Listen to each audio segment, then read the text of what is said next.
அன்பு தமிழ் நெஞ்சங்களுக்கு ஆஸ்ட்ரோ தமிழ் ராஜாவின் அன்பான வணக்கங்கள்.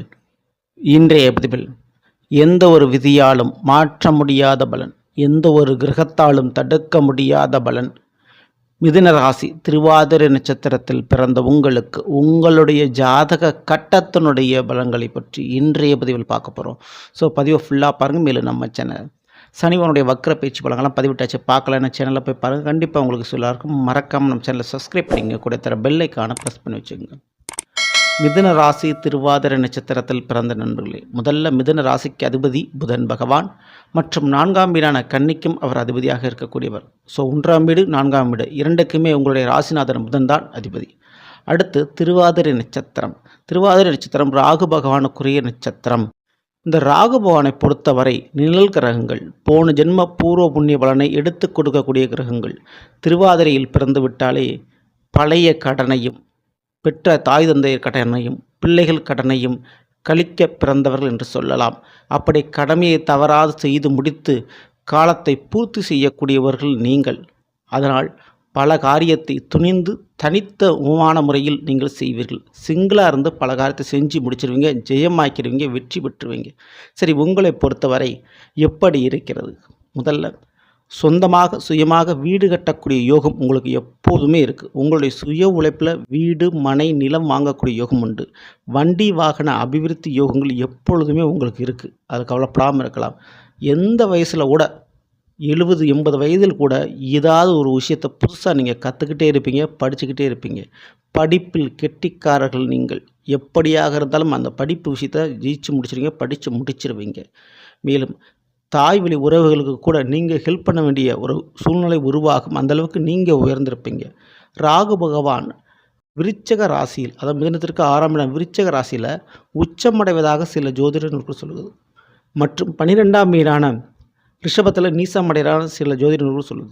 ஸோ இதன் விளைவாக உங்களுக்கு இருக்கக்கூடிய அமைப்பு, வாழ்க்கை துணை வழியின் வீடுகள், மாமியார் வீட்டு வழிகளில் எதிர்பார்க்கின்ற நன்மை கிடைப்பது குறைவாக இருக்கும். ஆனால் அதே நேரத்தில் வேலை உத்தியோகத்தில் அடிக்கடி இடமாற்றம், அலைச்சல் ஏற்பட வாய்ப்புண்டு. வெளிநாட்டு யோக வாய்ப்புகள் உங்களுக்கு அதிகமாகவே இருக்குது. திருமண வாழ்க்கையில் சின்ன தடைக்கற்கள் வந்து விலகி போகும். ஆனால் திருமண வாழ்க்கை நல்லபடியாக மீண்டும் நடக்கும். முதல் திருமணத்தை விட 2ஆம் திருமணத்திற்குத்தான் அதிக முறையான வாய்ப்புகள் உங்களுக்கு இருக்கிறது, அல்லது விரும்பி திருமணம் செய்யக்கூடிய வாய்ப்பு தான் அதிகமாக இருக்குது.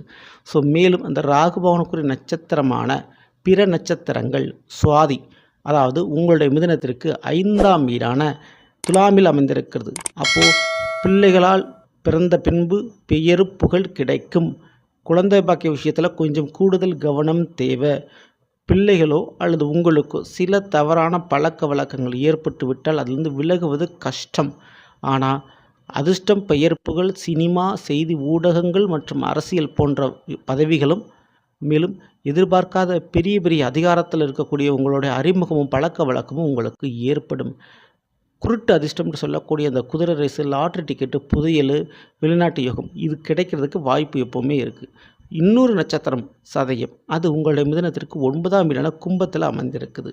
அதனால் தாய் தந்தையரை விட அதிக அளவு பணம் ஈட்டக்கூடிய அமைப்பில் நீங்கள் இருப்பீங்க. உங்கள் கூட பிறந்தவங்களுக்கும் உங்களுடைய குடும்பத்திற்கும் நீங்கள் தான் ஒரு தாய் தந்தையர் மாதிரி இருந்து வழி நடத்துவீங்க. எந்த ஒரு கம்பெனியில் நீங்கள் வேலை பார்த்தாலும் அந்த கம்பெனி எடுத்து நடத்துகிற அளவுக்கு சில பொறுப்புகள் உங்களுக்கு வந்து சேரும்.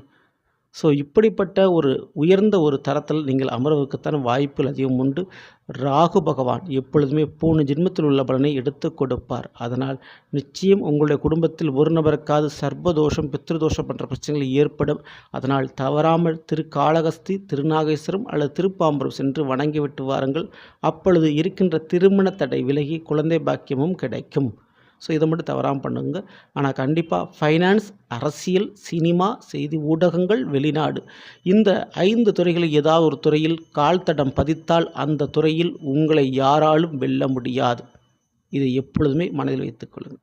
இந்த பதிவு பிடிச்சிருந்தால் லைக் பண்ணுங்கள் மற்றும் ஷேர் பண்ணுங்கள். மறக்காமல் நம்ம சேனலை சப்ஸ்கிரைப் பண்ணி வச்சுக்கோங்க. அடுத்த பதிவில் சந்திப்போம். நன்றி, வணக்கம். அன்பு தமிழ் நெஞ்சங்களுக்கு ஆஸ்ட்ரோ தமிழ் ராஜாவின் அன்பான